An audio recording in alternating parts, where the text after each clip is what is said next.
Hello everybody. If you want to read all the stories in full, please go to www.steveuk.blog. Thank you. Short Story 605, The Last Client, Intermediate. The city was awash of orange and grey light as Arthur locked the main doors of the gallery. A quiet calm settled in. His shift was almost over, and soon he would be heading home. He worked as a security guard, alone in the Modern Art Museum from dusk until dawn. Tonight, the only sound was the distant hum of the ventilation system. He began his final patrol, walking slowly past the silent, colourful paintings. Everything was perfect. The paintings were in place, the lights were set, and the security cameras showed empty corridors. He was about to leave the main hall when he saw it. A small, dark mark on the edge of the large painting called Urban Sunset. He was sure it had not been there an hour ago. He knew every detail of every piece in the gallery. He took a step closer, shining his small torch on the canvas. The mark was not a scratch, but a tiny hole. A tiny hole in a very valuable painting. His heart began to beat faster. He had to call his supervisor. He reached for the radio on his belt, but it was dead. He tried his phone. No signal. The gallery's emergency landline was also silent. A sudden, sharp sound made him jump. It came from the staff entrance at the back of the building. The sound of a key in the lock. Someone was inside the gallery with him. The only person who knew the gallery's security systems and schedule was the man who had stayed just before closing, a smartly dressed gentleman who called himself Mr. Gray. He had asked a lot of questions about the alarm system.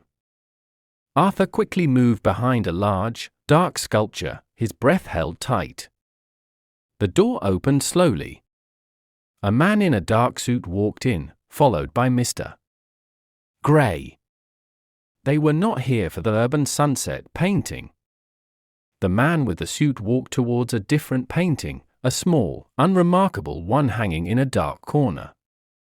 He took a small device from his pocket. He held it against the painting's frame. A piece of the frame slid back, revealing a small flash drive. They took the drive and left. The gallery was quiet once more. Arthur waited a full 5 minutes before moving. He then went to the dead radio and sent out a signal. Code 7. 2 men. Black sedan, number plate C963EFG. They have the data. The paintings were a distraction. A voice replied instantly. We are on our way, Arthur. Great work. He smiled. He was a security guard, not a hero, but he had just caught a very clever pair of criminals. The art was safe. The real treasure was already in a police database, thanks to him. Vocabulary notes. A wash of. This phrase describes a large, often soft, covering of something, like light or color. In the story, it paints a picture of the sky at a certain time of day, where the colors are spread out softly. Example, the city was a wash of orange and grey light. Similar words, a blanket of, a spread of, a haze of. The hum of. A hum is a low, continuous sound, often made by machinery. It's a useful word because it helps to describe a quiet but constant background noise. Example, the only sound was the distant hum of the ventilation system. Similar words, a drone, a buzz, a murmur. Unremarkable. This word is an adjective that means not interesting or not special. It is used to describe something that doesn't stand out from other things. In the story, the criminals chose this painting because no one would expect it to be important. Example, a small, unremarkable one hanging in a dark corner. Similar words, ordinary, plain, typical, average. Valuable. This adjective means something is worth a lot of money or is very important or useful. In the story, the urban sunset painting is described as valuable, which is why Arthur is so worried when he sees the hole in it. Example, a tiny hole in a very valuable painting. Similar words, precious, costly, expensive. A distraction. A distraction is something that takes your attention away from what you are doing or what is happening. In the story, the damaged painting was used to make Arthur look at the wrong thing while the real crime was taking place. Example, the paintings were a distraction. Similar words, a diversion, a smoke screen.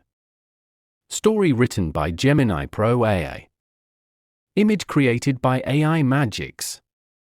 To read all the stories in full, please go to www.steveuk.blog. Thank you. CC Music, Drifting at 432 Hz, Unicorn Heads. All right, today we're putting on our detective hats. We're going to dive into this great little short story called The Last Client. And we're not just going to read it, oh no. We're going to pull it apart piece by piece to figure out exactly how the writer builds this amazing world of suspense and surprise. Ready? Let's get into it. So right from that very first line, you're in it, right? You can almost see that fading light. Feel the city getting quiet. That's not just a description, you know? It's a whole mood. And that mood, it's the foundation for literally everything that's about to go down. And this is really the core of what we're doing today. We're going to see how super simple language isn't just used to tell you a story. It's used to build a puzzle right there for you, the reader. So we'll be looking at things like word choice, pacing, and of course, the incredible art of misdirection. Okay, part 1, setting the scene. So how do you build atmosphere with just a few simple words? Well, a great story doesn't just, happen out of nowhere. It unfolds. And that very first step is all about creating an atmosphere so strong you feel like you're right there in the room.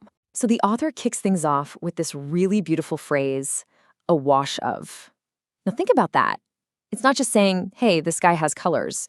No, it's painting this picture of them all blending together, super softly, kind of like watercolor on paper. And right away, bam, you get this feeling of calm and quiet. And that phrase, that one little phrase, establishes the whole scene as peaceful, almost sleepy. It is the classic calm before the storm. And that's a totally deliberate choice, right? It's meant to make the tension that's coming later feel even more jarring. Okay, so that's the sight. But what about the sound? See, the author doesn't just say, it was quiet. That's boring. Instead, they give us a really specific sound, a hum. This isn't true silence, is it? It's the sound of silence. You know that low, constant noise you only ever notice when everything else is completely, totally still? And that one detail? Man, it is so effective. It just highlights how isolated Arthur is in this kind of sealed-off world.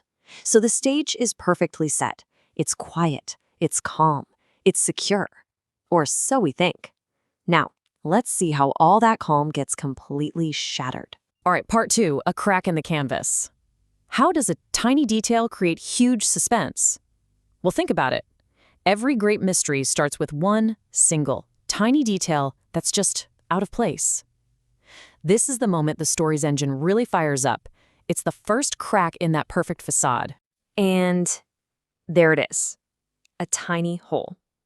I mean, it's not some loud noise or a big dramatic entrance, right? It's just something small, something you could almost miss. But in this perfectly controlled, quiet environment, that tiny little imperfection is a massive red flag. So why does this little hole matter so much? Well, it all comes down to one word, valuable. The author makes absolutely sure we know the stakes are high here. This isn't just any painting, it's an expensive, super important one. And that's the phrase that makes Arthur's heart start to pound. And ours too, right? It's that combination of tiny and valuable that creates instant conflict. A tiny little action could have huge consequences. And just like that, the suspense starts to ratchet up. And now, just watch how the author strips away Arthur's sense of security, one thing at a time. It's so methodical. First, his lifelines are cut, one by one. The radio, dead. His phone, no signal. The emergency landline is just silent. Suddenly, he's completely isolated. And then, the final blow. the sound of a key turning in the lock. The threat isn't just outside anymore, it's inside with him. Okay, part 3, the art of distraction. This is all about looking one way while the real crime happens somewhere else. And this, my friends, is where the story gets really clever. See, the author has made us and Arthur focus so intensely on one thing, that damaged painting. But that's just a classic magician's trick, isn't it? It's called misdirection.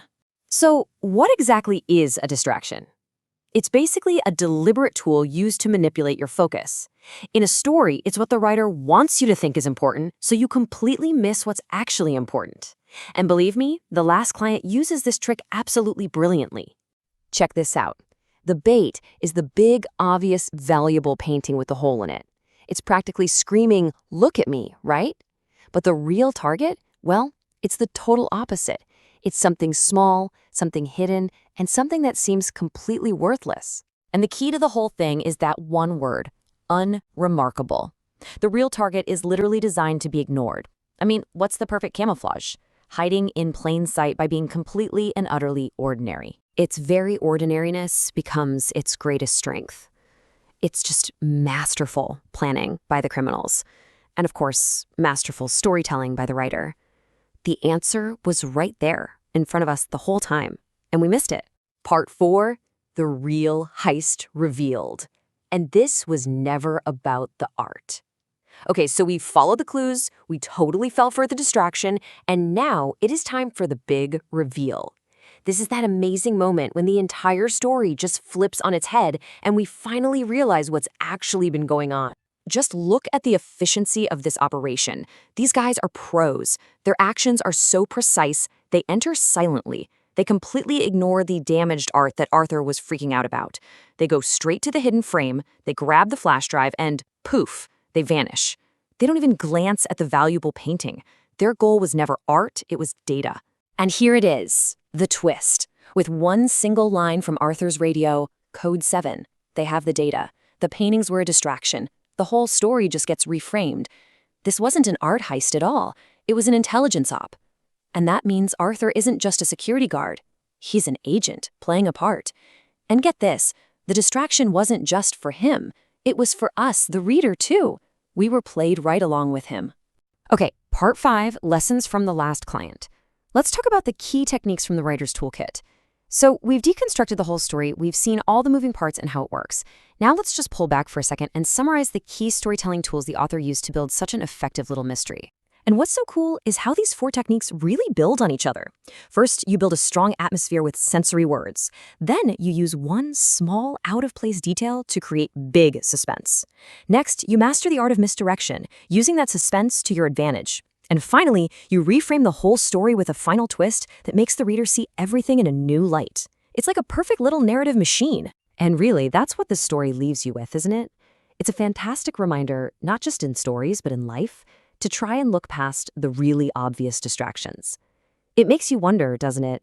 What unremarkable things are you ignoring right now that might just hold the real secret? Something to think about. That's all for this explainer.